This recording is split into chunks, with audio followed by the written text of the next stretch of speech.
Hello दोस्तों, आपके अपने यूट्यूब चैनल अंधकार से प्रकाश की ओर में आपका हार्दिक स्वागत है, अभिनंदन है। दोस्तों, मैं आज आपके सामने बहुत ही प्यारी कहानी लेकर के प्रस्तुत हुई हूँ।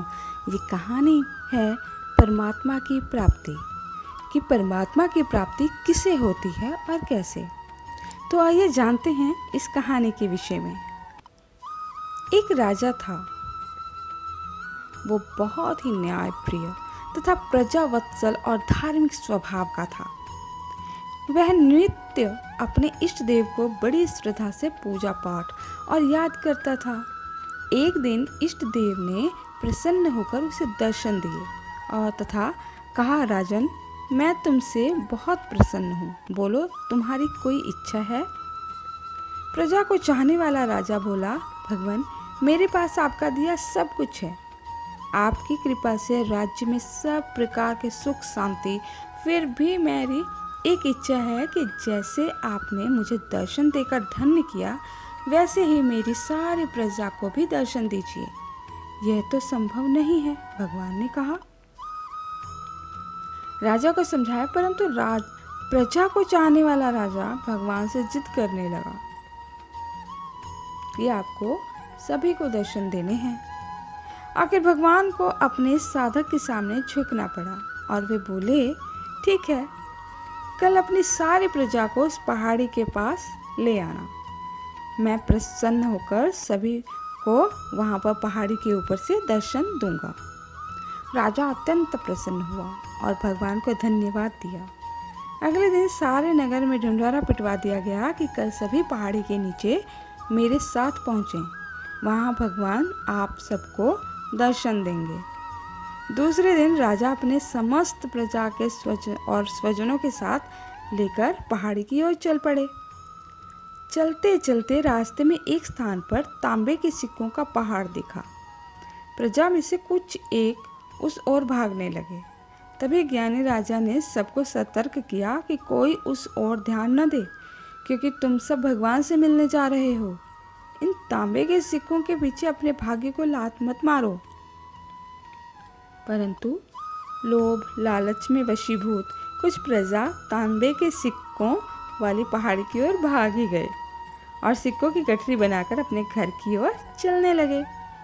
वे मन ही मन सोच रहे थे कि पहले ये सिक्कों को समेट ले, भगवान से तो फिर कभी मिल लेंगे।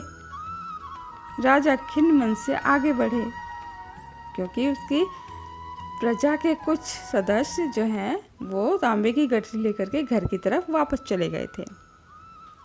कुछ दूर चलने पर चांदी के सिक्कों का चमकता पहाड़ दिखाई दिया। इस बार भी बची हुई प्रजा में से कुछ लोग उस ओर भागने लगे और चांदी के सिक्कों की गठरी बनाकर अपने घर की ओर चलने लगे। उनके मन में विचार चल रहा था कि ऐसा मौका बार बार थोड़े न आता है। चांदी के इतने सारे सिक्के फिर कहाँ मिलेंगे, भगवान से तो हम फिर कभी मिल लेंगे। इसी प्रकार कुछ दूर और चलने पर सोने के सिक्कों का पहाड़ नजर आया। अब तो प्रजाजनों में बचे हुए जो सारे लोग थे तथा राजा के स्वजन भी उस ओर भागने लगे। वे भी दूसरों की तरह सिक्कों की गठरी लादकर अपने अपने घरों की ओर चल दिए। अब केवल राजा और रानी ही शेष रह गए थे। राजा रानी से कहने लगे, देखो कितने लोभी हैं ये लोग, भगवान से मिलने के महत्व ही नहीं जानते। भगवान के सामने सारी दुनिया की दौलत क्या चीज़ है। सही बात है। रानी ने राजा का समर्थन किया और वह आगे बढ़ने लगे। कुछ दूर चलने पर राजा और रानी ने देखा कि सप्तरंगी आभा बिखरता हीरों का पहाड़ है। अब तो रानी से भी रहा नहीं गया।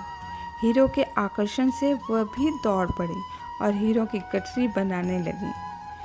फिर भी उसका मन नहीं भरा, वह साड़ी के पल्लू में भी बांधने लगी। रानी के वस्त्र देह से अलग हो गए, परंतु हीरो की तृष्णा अभी भी नहीं मिटी।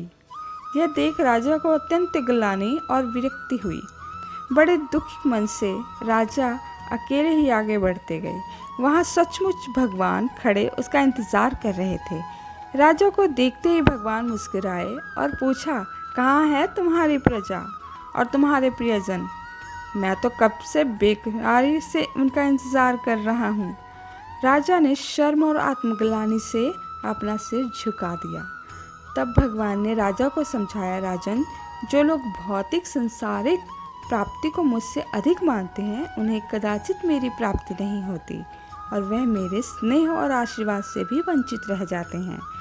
तो दोस्तों, कैसी लगी आपको ये कहानी? आशा करती हूँ ये कहानी आपको बहुत अच्छी लगी होगी। अगर ये कहानी आपको अच्छी लगी है तो अपने दोस्तों के साथ इसे शेयर करना बिल्कुल भी मत भूलिएगा और मेरे इस चैनल को सब्सक्राइब करना भी बिल्कुल भी मत भूलिएगा। धन्यवाद।